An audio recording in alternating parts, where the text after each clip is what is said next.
시작할 때는 우리 가족처럼 잘해봅시다. 거짓말이 자동으로 나와. 나중에 헤어질 때는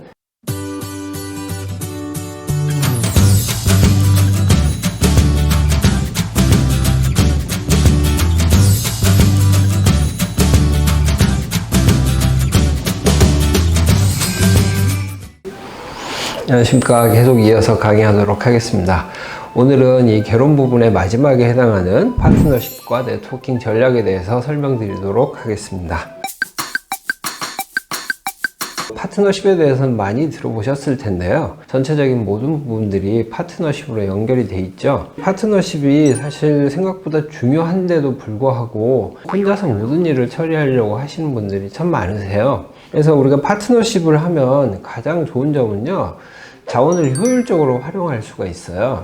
파트너들에게 적정한 이런 관계들을 형성하는 게 우리가 이제 네트워킹 전략이라고 할 수가 있죠. 간단히만 말씀드리자면 가장 먼저 협상하는 기술들이 중요하죠. 이 단계에서 사실 많이 어긋나게 됩니다. 그래서 이때 가장 중요한 원칙이 하나가 있죠. 우리 많이 들어본 이야기인데 윈윈 전략을 서로 써야 돼요. 내가 저 업체한테 무언가를 도움을 받는 것만 자꾸 생각을 하시니까 파트너십이 안 되는 거죠. 대표님들이 상대방이라면 저 사람이 나한테 뭔가 유익한 걸 가져만 가고 나한테 도움을 안 준다 그러면 사실 그 사람하고 파트너십 가질 이유가 하나도 없죠. 파트너십을 유지하기 위해서는 내가 저 사람에게 무엇을 줄 것인가를 항상 생각을 해야 되는 거죠. 그걸 통해서 저 사람하고 나하고 오랜 관계를 이어가면서 서로 신뢰, 서로 상생하는 관계가 될 수 있을까? 이게 항상 핵심이 되는 거예요. 이거를 자꾸 잊어버리시면 안 됩니다. 그래서 제가 계속 강의 때마다 말씀드리지만 전문적인 컨설턴트라든가 주변에 신뢰할 수 있는 어떤 사람, 시너지 효과를 낼 수 있는 분들을 주변에 잘 두시고 그분들하고 관계를 잘 구축하시는 게 중요하다고 말씀드리고 싶습니다. 그 다음에 이제 팀워크를 만들어야 되죠. 팀워크를 만드는 방법이 두 가지가 있죠. 제일 기본적으로 하나는 시간이에요. 오랜 기간 동안 같이 알게 되고 하다 보면 서로 속속들이 알고 서로에 대해서 분석이 되기 때문에 신뢰관계가 더 돈독해지죠. 근데 사실 그렇게 긴 시간을 들여서 하기가 쉽지 않으시죠? 그 긴 시간을 안 들이시고 상대가 꼭 필요하고 원하는 것들을 초기에 잘 줄 수 있으면 되죠.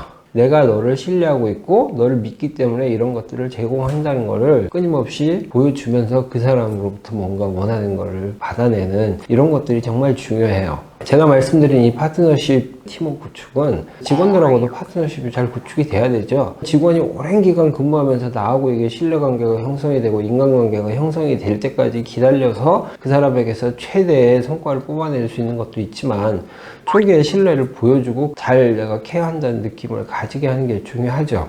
쉬울 수도 있지만 어려울 수도 있고 혼란을 가져오시죠. 직원 뽑아서 처음에 잘해줬더니 이 직원이 좀 지나니까 나태해지고 점점 더 안 하더라. 그래서 나는 처음에 직원 뽑을 때 절대 잘해주지 않는다. 이렇게 생각하시는 대표님들이 계세요. 근데 전 그 부분은 틀렸다고 말씀드리고 싶어요. 우리나라에서는 계약이라는 게 느슨하죠. 서양은 계약이 되게 타이트해요. 엄청 싸워요. 시작할 때. 내 근무 시간은 몇 시간이 적정하고 이만큼의 일을 하면 나는 더 받아야 되는데 아니면 나를 이만큼밖에 안 줄 거면 이거 업무를 좀 줄여. 그때까지는 서로 원수처럼 하다가요. 악수하고 사인하고 나면 그다음부터는 아주 프리해져요. 상하관계도 없고. 근데 동양은 이거하고는 좀 반대죠. 시작할 때는 우리 가족처럼 잘해봅시다. 거짓말이 자동으로 나와. 나중에 헤어질 때는 누구인가? 다시는 안 볼 것처럼 헤어지게 되는 게 우리나라 직장 문화들이죠. 우리 말로 그냥 잘해봅시다 이게 아니고요.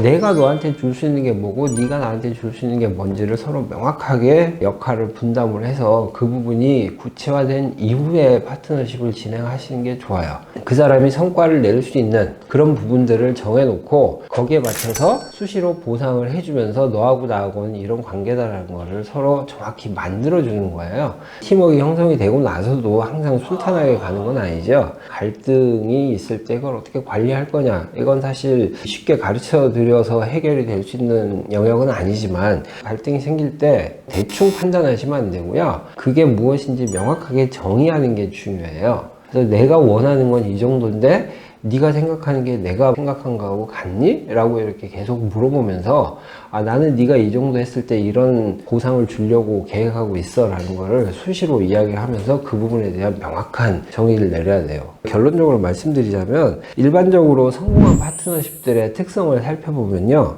신뢰관계가 형성이 돼 있고 안정적인 관계가 돼 있고요, 서로 커뮤니케이션이 활발하게 일어나는 이런 서로 가치를 공유해요. 실패한 파트너십들의 공통적인 특징들은 어떤 한쪽에서 구속이 있고 반대편에서는 거기에 대해서 압력을 느끼는 것, 서로 간에 믿지 못하고 이기심, 자기 유리한 쪽으로만 해석하려고 하는 그런 마음, 노력은 적게 하고 보상은 많이 받으려는 마음, 또 한 가지가 정보가 왜곡이 돼요.